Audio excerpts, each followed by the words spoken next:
اور میری کانٹتے ماں دے ڈنڈے حالی بھی ہو سن، ٹھو ٹھو ٹھو ٹھو۔ ہمارے ماں باپ کو پتہ نہیں، میں نے بہت چھوٹی عمر میں سگریٹ پینا شروع کر دی، گاؤں کا ماحول زمیندارہ آزاد، میں نے سگریٹ پینے شروع کر دی، میری ماں کو پتہ چل گیا، ماسی۔ اب ماں نے میرا منہ کھولا ہوا ایسے، اور ماسی نے چمٹے میں انگارہ ڈال کے میرے منہ میں ڈال، پاما تیرے منہ وچ، پاما تیرے منہ وچ، اور میری ہاؤ میں نہیں پیندا، میں نہیں پیندا۔ یہ مجھے سگریٹ سے ہٹایا جا رہا ہے، کیسے؟ اس لیے کہ میں نے کوئی 8-9 سال کی عمر میں سگریٹ شروع کر دی تھی۔ تو ماں نے یوں میرے جبڑے کھولے ہوئے، اور ماسی نے چمٹے میں نا انگارہ، اور پاما پاما تیرے منہ، پاما تیرے، میں کہا بھائی آج میری خیر نہیں، او میں نہیں پیندا، او میں نہیں پیندا۔ باہر جا کے میں پھر پی رہا تھا۔ اچھا، اور میرے چھوٹے بھائی نے دیکھ لیا، اس کی عمر کیا ہوگی؟ 6 سال۔ میں کہا ابھی مارے گیا، اس ضرور جا دسنا ہے۔ میں کہا تار میں اور ہمیں نا، میں کہا ایک تو بھی پی لا، میں نے ایک اس کو پلا دیا تاکہ میری شکایت نہ لگے، لیکن میری شکایت نہیں لگے، کیونکہ مار پٹائی آسان راستہ نا چپ کرانے کا، چپ کرانے کا، بند کرنے کا آسان کام ہے، 2-4 تھپڑ مارو چلو، بچہ رو دھو کے چپ ہو جائے گا۔ اللہ کے واسطے اپنے نبی کی زندگی پڑھو۔ اس ادارے کا مقصد بھی کوئی ہم کو سکول نہیں ہے، کوئی کاروبار نہیں ہے، کوئی سکول کے مقابلے میں سکول نہیں ہے، صرف اپنے ہمارا ماحول ہے۔ میں 4تھی جماعت میں پڑھتا تھا، ہمارے استاد سے ماسٹر شفیع صاحب رحمۃ اللہ علیہ، بڑے محنتی تھے، لیکن وہی ماحول تھا، سوٹے سوٹے، ڈنڈے ڈنڈے۔ دسمبر کا مہینہ، سردی، ایک وہ اس کا حساب کا سوال لکھایا سلیٹ کے اوپر، ہم 15 لڑکے یوں لائن میں بیٹھے۔ اچھا، میں نے دیکھا، مجھے نہیں آتا تھا، میں کہا چلو معافی تلافی ہو جیسے۔ جب وہ پہلا اس کو نہیں آیا تو پتہ نہیں کو 8-10 ڈنڈے پہ، میں کہہ لے بھائی مارے گا یا اللہ۔ پھر دوسرا، اس کو بھی ڈنڈے، پھر تیسرا، اس کو بھی ڈنڈے، کسی نے نہیں آیا۔ اب میں سوال چھوڑنا تو حل کرنا تو چھوڑ دے، میں کہ یا اللہ جان کے میں بچائیں، کوئی راہ دکھا۔ اچھا، ہمارا دیہاتی کلچر تھا تو ابا جی رحمت اللہ علیہ، یہ کوئی رشوت نہیں ہوتی تھی، یہ اپنی سعادت سمجھ کر استاد جی کے گھر گندم جاتی تھی، چاول جاتے تھے، اور گھی جاتا تھا، مکھن جاتا تھا، دیسی شکر اس وقت تیار ہوتی تھی وہ جاتی تھی، گنے جاتے تھے، مرچیں جاتی تھیں، کنو جاتے تھے، آم جاتے تھے، یہ سب کچھ جو ہم لگاتے تھے۔ اب میں سوچ میں پڑ گیا، یا اللہ ہوں کی آکھاں استاد جی نوں کڑک آمنی ہے، چاول آمنے، کسے شاید ابھی موسم کوئی نہیں ہے جی، کی کراں؟ پھر مجھے یاد آیا مرچاں کھلوتیاں۔ اب جب 2 لڑکے رہ گئے نا تو میں مسئلہ حل کر چکا تھا، تو میں اٹھا، میں کہا استاد جی ابا جی پیان دیان کل مرچاں گھر اپڑ جس۔ انہاں کہ شاباش میرا پتر شاباش، تو ایدے بہ جا، تو ایدے بہ جا۔ لبے مرچاں میری جان بچائی، لیکن یہ جھوٹ مجھے میرے استاد کی سختی نے سکھایا۔ میں جھوٹ نہیں بولنا چاہتا تھا، یہ ماں باپ اپنی اولاد کو جھوٹ سکھا رہے ہیں بے جا سختی، ٹیچر پروفیسر بچوں کو جھوٹ سکھا رہے ہیں بے جا سختی سے۔ اور آپ سے کہتا ہوں کہ ادب انسانیت کا زیور ہے، ادب انسانیت کا زیور ہے۔ جو ایک حرف بھی پڑھا دے اس کے آگے کبھی سر نہ اٹھانا، اللہ تمہیں علم بھی دے گا، رزق بھی دے گا، عزت بھی دے گا۔ ماں باپ ہیں، استاد ہیں، سب کو عزت دو، اللہ تمہیں عزت کی چوٹیاں دے۔ تو میرے نبی کی پاکیزہ زندگی جس میں خامند اور بیوی کا ایک بہت خوبصورت رشتہ ہے، پھر اس میں ماں باپ کا بہت خوبصورت رشتہ ہے۔ میرے نبی نے فرمایا اگر میری ماں زندہ ہوتی تو میں ایسی نوکری کرتا کہ عشاء کی نماز کے مصلی پر ہوتا، ادھر سے میری ماں کہتی محمد تو میں کہتا جی اماں جی، نماز توڑ دیتا، میں کہتا جی اماں جی۔ میرے نبی سے پوچھا گیا قیامت کب آئے گی؟ تو اللہ کو پتا ہے۔ کہ کوئی نشانی؟ کہ جب ماؤں کو ذلیل کیا جائے گا آ جائے۔ ایک اور بات سن رہی، جب بیٹیاں ماؤں کو ذلیل کریں گی تو قیامت آ جائے گی۔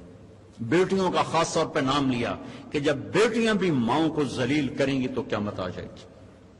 یہ بڑے خوبصورت زندگی میرے نبی ہمیں دے کر گئے. صرف تسبیح پکڑا کے نہیں گئے, صرف مسلح پہ بیٹھا کر نہیں گئے. وی سی کی کرسی پر کیسے بیٹھنا یہ بھی سکھایا ہے, اور بیوی کے ساتھ کیسے چلنا یہ بھی سکھایا. عورتوں کو بھی سکھایا ہے کہ اگر میرے دین میں سجدہ ہوتا تو میں بیوی سے کہتا اپنے خامند کو سجدہ کر. اور ماں کے قدموں تلے جنت ہے تیری, باپ تیری جنت کا دروازہ ہے. ابو ہریرہ جا رہے تھے, ایک نوجوان آگے جا رہا تھا, ایک بڑے میاں پیچھے جا رہے تھے. کہو بھائی کہ جی ما ھذا منک, یہ کون ہے؟ کہ جی میرا ابا. کا پیچھے چل, اس کو آگے چلا, اس کو آگے چلا, خود پیچھے چل. کبھی اس کے آگے نہ چلنا, کبھی اس سے پہلے نہ بیٹھنا, کبھی اس سے پہلے نہ بیٹھنا. امام زین العابدین پاکیزہ ہستی اماں کے ساتھ کھانا نہیں کھاتے تھے. اور عرب میں الگ الگ پلیٹیں ہیں نا, یہ تو ہمارا دستور ہے. عرب کا دستور ہے کٹھے کھانا. تو ایک شخص نے کہا حضرت آپ ماں کے ساتھ کھانے کو نہیں کھاتے, آپ تو اتنے ماں کے فرما بردار ہیں. کہا بھائی مجھے ڈر لگتا ہے کہ میری ماں کی آنکھ کسی بوٹی پہ پڑے اور اس کا ہاتھ آگے آنے سے پہلے وہ بوٹی میں اٹھا کے کھا لوں تو کہیں اللہ کی بارگاہ میں مردود نہ ہو جاؤں, اس لیے میں اماں کے ساتھ مل کے کھانا نہیں کھاتا. تو جن کے ماں باپ زندہ ہیں, استاد بھی باپ ہوتا ہے, سسر بھی باپ ہوتا ہے, ساس بھی ماں ہوتی ہے. اپنے استادوں کو بھی باپ سمجھو, حقیقی باپ کو بھی باپ سمجھو. حضرت علی نے فرمایا جو مجھے ایک حرف قرآن کا نہیں, کوئی ایک حرف سکھا دے, قرآن نہیں کوئی, تو میں اس کا غلام ہوں جہاں چاہے بیچ دے. ادب کرو گے تو اللہ علم دے گا. ڈگری کے لیے نہ پڑھو, علم کے لیے پڑھو, اللہ تمہارے لیے رزق کا دروازہ بھی کھولے گا, علم کا دروازہ بھی کھولے گا. ٹیچروں سے کہتا ہوں طلبہ کو محبت سے لو, ٹانٹنگ نہ کریں, طنز نہ کریں, بے عزت نہ کریں. بے عزت کرنے سے ریئیکشن ہوتا ہے, عزت ختم ہو جاتی ہے. اگر چھوٹوں کی محبت لینی, انہیں عزت دینا شروع کریں, انہیں پیار دینا شروع کریں, وہ آپ کو عزت دیں گے. اگر آپ بڑے ہونے کا روب جتلا کر ان پر سختی کریں گے, ریئیکشن آئے گا. ہمارا ماحول ہے ماں باپ بھی سختی کرتے ہیں, ماں باپ بھی تربیت کے نام پر ڈنڈا اٹھائے پھرتے ہیں, اور کتنے بچوں کو بیمار کر دیا. تیرے نمبر کیوں تھوڑے ہیں, تیرے نمبر کیوں تھوڑے ہیں, تیرے اے کیوں تھوڑے ہیں, پتہ نہیں ایک تو اے بی کی تھوا بڑھیا. تو ان کو پاگل کر دیا ہے. اب یہ واچ کرو, دیکھو ماتھے پر رزق لکھا ہوتا ہے, ڈگریوں پر رزق نہیں لکھا ہوتا. یہ اچھے انسان بنے, اچھے انسان بنے, معاشرے کا اچھا فرد بنے. پڑھانے کی محنت ضرور کرو, پاگل نہ بنو, پاگل نہ بنو, اپنی اولاد کو پاگل نہ کرو. میرا ایک بچہ ذہین تھا, دوسرا ذرا متوسط تھا, تو میری بیگم نے دونوں کا آپس میں مقابلہ کرا چھوٹے کو بڑے کا دشمن بنا دیا. تو دیکھ تیرے اتنے تھوڑے نمبر آئے, یہ تیرا بھائی ہے, دیکھ اس کے کتنے اچھے نمبر آئے.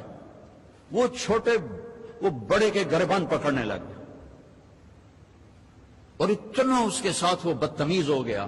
میں کہا ویکھ اے تیرے مقابلے دا نتیجہ ہے. ایک کا قدرتی استعداد تھوڑی ہوتی ہے, کسی اور چیز میں زیادہ ہوتی ہے. ایک پڑھنے میں اچھا ہوتا ہے, ایک کسی اور چیز میں اچھا ہوتا ہے. یہ ایسا خوبصورت نظام ہے جس نے 6 بر اعظم کے انسانوں کو ایمان بھی پہنچایا ہے, کلمہ بھی پہنچایا ہے, اور لاکھوں غیر مسلموں کو ایمان میں آنے کا راستہ دکھایا ہے. میں آپ سب بچوں سے کہتا ہوں کسی سیاسی تحریک کا حصہ نہ بنو, کسی سیاسی پارٹی کا حصہ نہ بنو, کوئی نعرے بازی نہ کرو. جو بھی آئے گا اپنا جیب لے کر آئے گا, اپنا پیٹ لے کر آئے گا.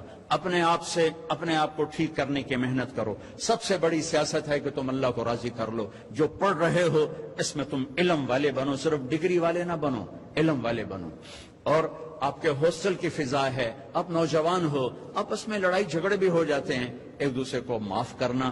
جس کسی سے لڑے ہوئے ہو صلح کر لینا, ماں باپ سے لڑے ہوئے ہو ان کے پاؤں پکڑ لینا, بیوی سے کوئی سینگ پھنسے ہوئے معافی مانگ لینا, بیوی کے خامن سے کوئی اڑبن ہے تو معافی مانگ لینا کہ میرے اللہ کو معاف کرنا انتہائی پسند ہے. اور خاص طور پر میاں بیوی اگر لڑ کے آپس میں صلح کریں تو اللہ ان کے پچھلے سارے گناہ معاف کر دیتے.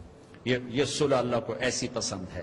تو اب ہاسٹل میں پارٹیاں بن کے نہ رہو, آپس میں اگر کوئی جھگڑا لڑائی ہے معاف کرو, معاف کرو, گلے سے لگو, سینے سے لگو. اپنے حوصلوں کو خوبصورت بناؤ قرآن سے, میوزک سے نہیں, قرآن سے. اللہ تمہیں جنت کے میوزک سنانے والا ہے.